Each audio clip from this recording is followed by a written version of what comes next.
what are those shows like? You do you interact with potential buyers? You Yes. interact with other gallery owners, or what? All the above. Being in those shows has gotten me in galleries. It's gotten me with collectors. A lot of contacts. Met a lot of nice people, a lot of friends. Yeah. Is it something you enjoy doing, interacting with people? I loved it. Yeah. I got into a group. I did a show once in San Carlos on the peninsula. And from doing that show in San Carlos, I got invited to a group show at Stanford University back in 1996, I think it was. So just being in there at the right place at the right time. The curator lived in the area. She was just walking through and saw my work. And was like, I'm putting a show together at Stanford. Would you like to be part of it? I was like, sure. When that happens, Kelvin, are there times where people approach you and say, there's this certain theme, can you do art that's related to this, or can you do a certain type of aesthetic? Do people have these kinds of requests, or you just submit what you want? Oh, for the group show, I just submitted. She already curated, gave me the proof of just looking at the work that she saw. But are you talking about like if somebody commissions you to do it? Just in general, because you're meeting all these different types of people, you meet collectors, you meet other artists, you meet curators, you meet gallery owners. So do they all just accept or ask you to submit the work that you already have or are planning to do, or are there times when people ask you, could you start developing art on this motif or on that? I've experienced both of those scenarios. Most of the time, if your art fits in what they're doing, they'll invite you because they can maybe sell it. They know they're collectors. They know their clientele. So they invite you to show your work because they think they can move it. And then there are people who want you, commission you to do something. Maybe they like a certain piece that you've done, but they want it in a different type of color or a different type of medium. So you take a commission to create something that somebody else, to their desire, that fits whatever their space is like. I did a lot of portraits too in my earlier years, and I stopped doing portraits. Yeah. Realistic portraits or stylized portraits? Realistic portraits. And I stopped doing them because now people use filters on their phone. Now they filter their face and everybody looks 20 years younger. But at the time, that hadn't come out yet. So they would people would commission me to do a portrait, and they want me to change the features. And oh man, it was crazy. They wanted to use me as the filter, you know. Yeah. That's interesting. So as an artist, I'm like, it's not what I see. it's not what I see. And if I sign it, somebody sees it, knows my work, they're gonna look at you, look at the piece, and think that I made the mistake, you know, not knowing that you told me to Oh, so there's a reputational issue here. Of course. Yeah. Interesting. I have a feeling other portrait artists probably have to deal with that too. Probably. Right? Yeah. So can you tell us about some of your favorite, so tell us about your art. I think you were telling me the other day that sometimes you will start on a particular type of series or a particular theme, and then you finish that, and then you start a new theme or a new theory. So tell us a little bit about the types of art you've been doing in the past few decades, and you know what your transitions are, and if you have a favorite or a few favorites. Sometimes for me to push my creativity, I'll limit my palette. What I mean is that I'll give myself a specific number of colors. Like I'll create something only using these 3 colors. Why? Because it makes me more creative if I limit myself. Because sometimes when we have too many things, then we can't really focus. We can't really do what needs to be done because it's too much. But if you only give me a yellow, a red, and a green in these 2 shapes, then it kind of pushes you to make something with just those things that you have in front. It pushes me to be more creative.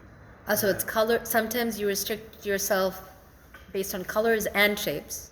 Yeah. Sometimes just shapes. Yep. Interesting. Okay. And I got that from one of my teachers I had.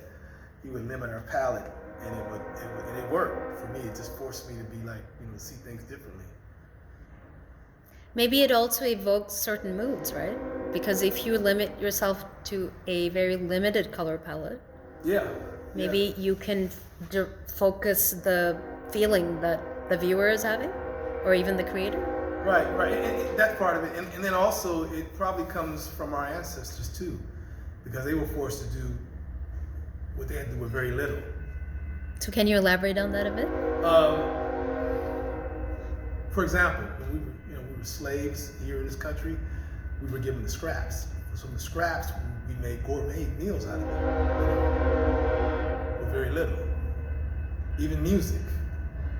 We were given drums, maybe a few items, and we made music from that, from what we had. So sometimes we limit ourselves. Of course, you should be more creative because you don't have much to work with. Sorry, can you repeat that last part? So sometimes it forces you to be more creative when you have less things to work with. That's interesting. I would love for you to elaborate on that because I don't know if I've thought about that a lot. But yeah, could you? Because nowadays you walk into an art supply store and you can buy whatever color you like. Yeah. Just from a visual art Right. perspective, and you can rent an instrument if you want to learn how to play it. So, can you explain that a bit more? Why scarcity maybe encourages more creativity? Yeah, I can't speak for all artists, but for me. But for you, yeah. For me, that tends to work. It makes me focus. It gets your creative juices going. Yeah. Is it also like a challenge? Yeah. It's a challenge too, also. Yeah.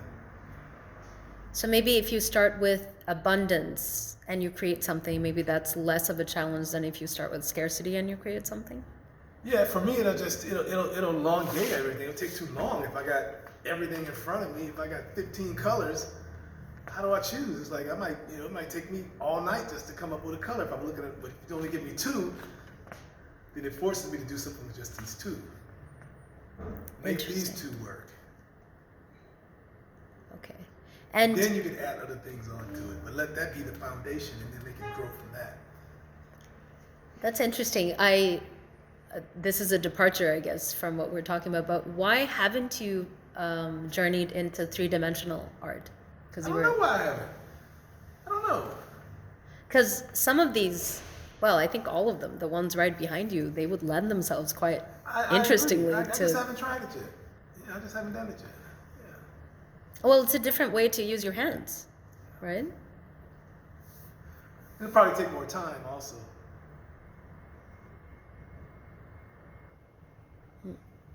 But it's all repetitive. That's the key, I think that's the key to creativity. Is the more you do something, the better you're gonna get at it, no matter what it is. Whether it's singing, or whatever, swimming, even sports. Look at Steph Curry, for example. He shoots a three-point shot because he shoots it every day. He shoots like 500 shots a day. Basketball player. Yeah. So art is the same way. The more you do something, the better you're gonna get at it. So since you started with realism, do you go back to that sometimes now? I haven't. Not that I won't, but I haven't done realism in a very long time. It'd probably be a strain to go back into it. I probably could, but it would be a challenge. So, are there artists who inspire you and influence your style, or Yeah. how does that work for you? Yeah, I've met a lot of artists that have influenced me. Some of the more well-known ones, of course, Pablo Picasso, Basquiat, pop artists, Andy Warhol, Keith Haring, and mostly a lot of local artists that I actually grew up kind of watching. Some of the artists that I've met have inspired me.